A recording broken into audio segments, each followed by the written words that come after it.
Well, I started Lifesavers Wild Horse Rescue kind of as a hobby. I had a good job in Hollywood that I actually quit so I could open a store in the Antelope Valley and sell used saddles and tack. And while I was doing that, I started rescuing some horses from just bad situations where they were starving. And I realized that this was a passion of mine. So I formally started Lifesavers Wild Horse Rescue as a nonprofit organization.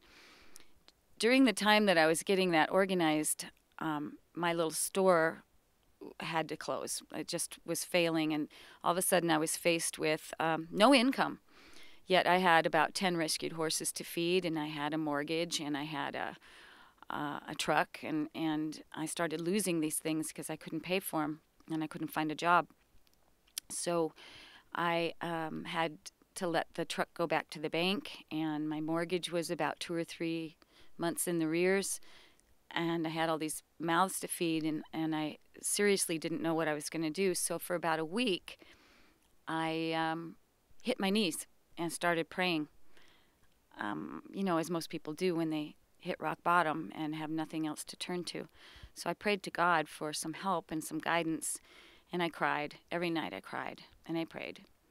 And I think about after a week, I ran out of tears and hope, and I figured, that's it. I'm just going to have to take one day at a time, and who knows what's going to happen next.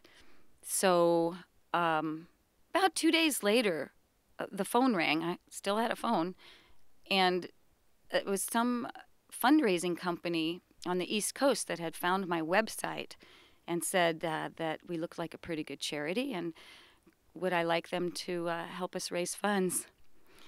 And I was floored. And so my only response was, yes, I would. And then, of course, I had a big thank you to God for answering my prayer. That was really the turning point for Lifesavers.